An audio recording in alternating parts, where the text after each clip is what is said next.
Taylor Swift has easily been dominating not only the charts, but really hacking the music industry to her benefit. Welcome to the Eras Tour! This has been the most extraordinary experience of my entire life.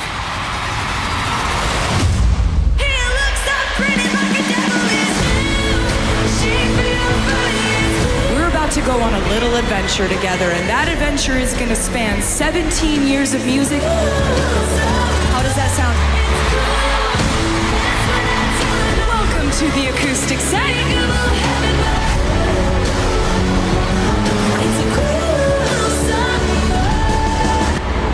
Are you ready for it? I'm drunk, getting back in the car, and I cried like a baby coming home from the bar.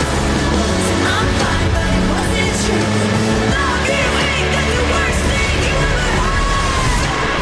People would come up to me and they'd be like, "You gonna just like do a show with like all the albums in it?"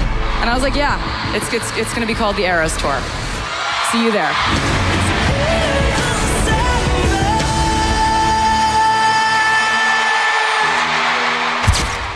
Before we dive into Taylor Swift a little bit, let's just get a bit of a handle of master recordings for those that may be unfamiliar. Master recording is known as the original recording, which can then be copied and multiplied as many times as one likes. This mattered a lot more back in the day because there was hardware involved. The master recording would be the first disc, record, etc. So when customers and fans download, buy or stream the track, the person who holds rights to the master's track gets paid. And when this person and the author of the track are two different people, that's when it gets a little bit more complicated, which is the majority of times. When artists are signed to a label, the label has rights to the recordings and provides artists with some money to record and release the album, then gather royalties after the release is a success. Sometimes though, those deals can be unfortunate for artists or even hurt them. Everything started when she was 15 years old and just starting her musical path of 13 years long with Scott Borchetta, who owned the Big Machine label. Scooter Braun's a very successful talent manager, media proprietor, and businessman that's not only known for its battle with Taylor Swift over the catalog, but as being manager of Kanye West, Demi Lovato, Justin Bieber, Ariana Grande, at one point the Kid Laroi, all through his company SB Projects. So the essence of the conflict and further battle between Taylor Swift and Scooter Braun is that Scooter's company, Ithaca Holdings, purchased the Big Machine label for $330 million. It included all aspects of the business of Big Machine. As a result of the deal, the label got the rights to all of the masters of the future 6 albums, and Taylor got money in advance.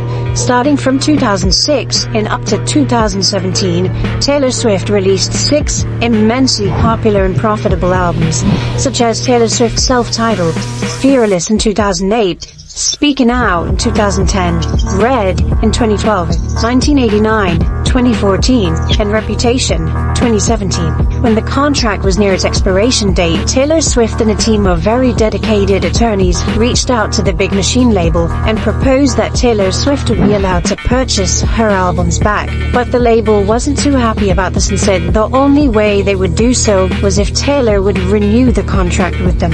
What's more is that the label added that for each and every new album that Taylor would have released under this new contract, they would let her purchase one of the previous ones. It's clear that neither of the parties agreed on this, and this is, while some could say it's a business, is kind of shady. For years I asked, pleaded for a chance to own my artwork. Instead, I was given an opportunity to sign back up to Big Machine Records and own one album back at a time. One for every new one I turned in. I walked away because I knew once I signed that contract, Scott Borchetta would sell the label, thereby selling me and my future.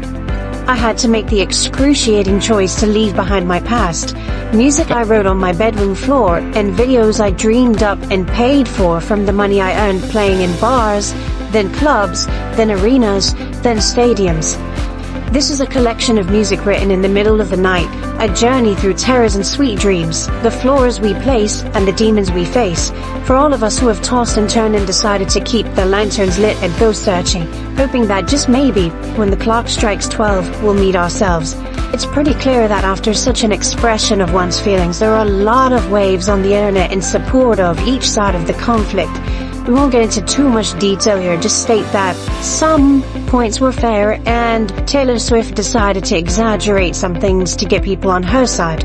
Soon after, Scooter Braun sold the masters of Taylor Swift's 6 albums to the private equity company Shamrock Holdings for $300 million. That again made waves around the internet.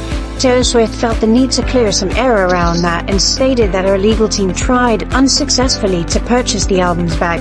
The interesting thing about that deal with Shamrock that Scooter had made is that he would continue to earn from every sale of those 6 albums. Consequently, Scooter Braun had something to say about the situation as well.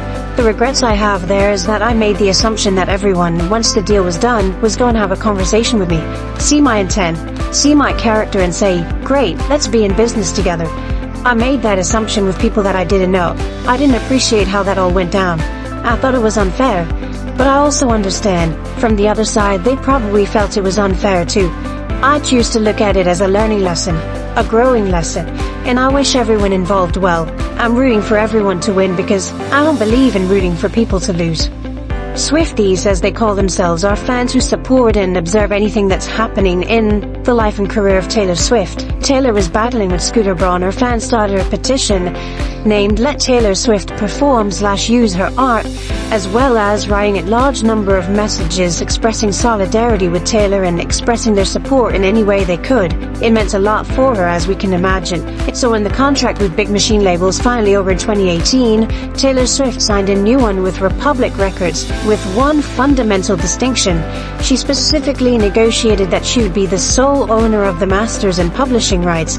It started with her new album Lover, which was released in 2019.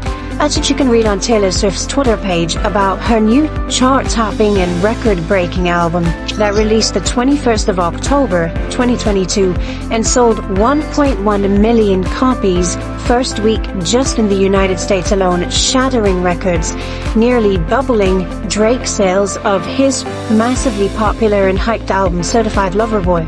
As a complete album, Midnight tells you the story of a more mature Taylor that's been through some serious issues and more of a reflection upon everything she's been through. At this point, Taylor has re-recorded only 2 of 6 albums, those being Fearless and Red, again in 2021, and it went #1 for 2 weeks straight.